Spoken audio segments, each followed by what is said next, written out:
Thank you. Good morning. My name is Jim Barnett. I have lived in Ward 4 for 55 years and I'm a retired business executive. Regularly, the mayor and others read into the record the standard that should be used in communication with council and staff. My mother would agree. Her direction was shorter: be polite.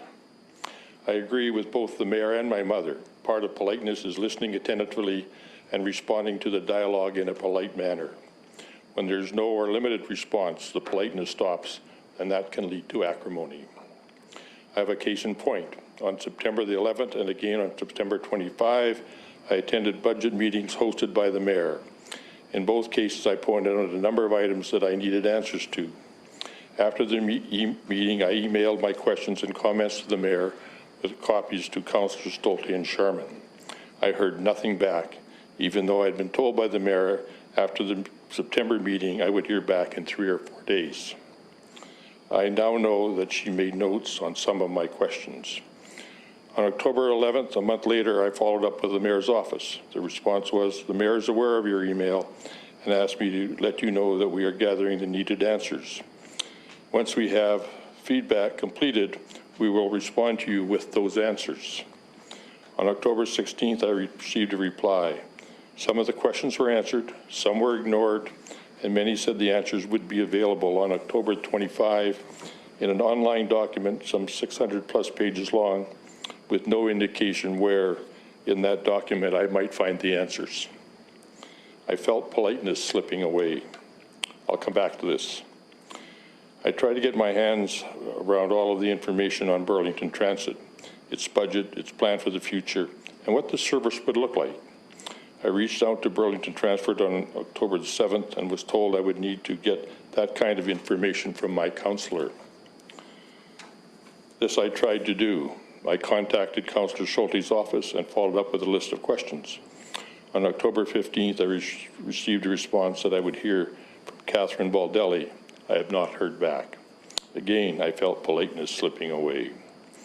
In the summer of 2024, I contacted Service Burlington to find the job descriptions of the councillor's assistants and what steps were necessary to impeach a councillor. The response was that the information could only be obtained through a Freedom of Information request along with a payment of $5. This I did.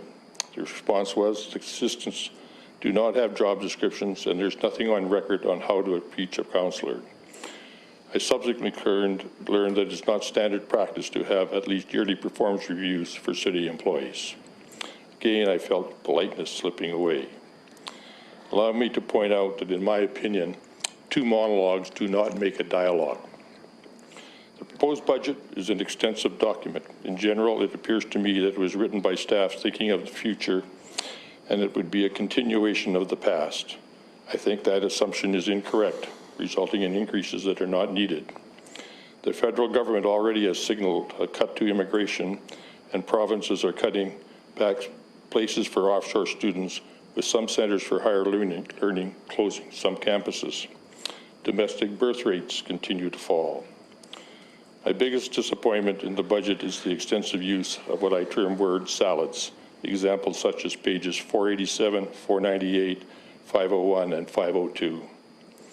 And the lack of numbers supporting the forecasted improvements. In my experience, if you can't measure the activity, you cannot manage the activity. You don't know if the plan is on target, if you need to take corrective action, or in some cases, just start over. Just saying you're going to make it better without having measurement to the progress to the plan is not a plan. It's a wish, and it should not be budgeted. There are a number of mathematical errors such as shown on page 21 that I'm sure staff will correct when they incorporate the amendments. There may be a typo error on page 102 where it shows a salary increase in financial services of 18.7%. 3 general concerns. Number 1, proposed city tax increase percentages are higher than population growth. Number 2, wages are up 7.2%, at least 2% higher than in the private sector. Budget growth at 7.5% when asset growth is only 0.67%. I'm not in a position to know all of the deliberations that have gone into the budget. I can only share with you my observations as to where costs can be reduced. Number one, stop all capital expenditures at Burlington Transit and stamp increases at Burlington Transit until a business plan is put together showing funding options, bus sizes, routes, etc. Number two, a complete business plan for IT for the city. It appears to have a lot of nice to have rather than needs. A thorough review of the Bateman project. Close Service Burlington. It's just another level of bureaucracy. Number five, an in-depth spending review, $103.5 million in 2025 and only $90 million on average over the following 3 years. Suggests that the cost can be spread out. I'm willing to put up with a few more potholes if this keeps my less fortunate neighbors from having to change their lifestyles in order to pay the proposed tax increases. Number six, every line item should be reevaluated and judged as to need, want, and nice to have. Some wants should go, and all of the nice should have should disappear. Number seven, slow the forestry program for 2 years. And number eight, a careful study of page 167. Contract services up 40%, salaries up 11.3%, and a transfer from the reserve funds to pay for this. The initiatives the city is making on housing is commendable. In the vision statement, it has a goal of housing for all incomes. Taxes and hydro are a significant part of housing costs. The proposed tax increases are going to make it more difficult for lower income people to house themselves in Burlington and make it more likely that they will have to change their eating habits and use food banks. As you know, food banks are already at regular use and shortages are increasing. Back to my questions. I asked for a list of the efficiencies that have been implemented and still do not have an answer. Burlington is a relatively wealthy community. I'm not sure that we need to raise taxes now to prevent higher tax increases in the future, if and when they need to go up. In fact, I don't think our credit rating would go down if we only had 5% in reserves. A number of changes have been made, reducing employment land into mixed use. People come to the area to work. If work is not there, they have to travel to get to their jobs. The action seems to be a recipe for increasing gridlock. Why is this policy being pursued? And number four, what is being done to reduce traffic congestion? Bike lanes and buses will not do it. 30,000 new people coming to Burlington, 20,000 more cars. Is there a plan?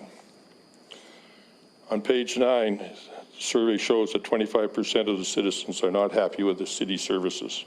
On page 10, it states that only 37.6% of the taxpayers think they get good value for their tax dollars.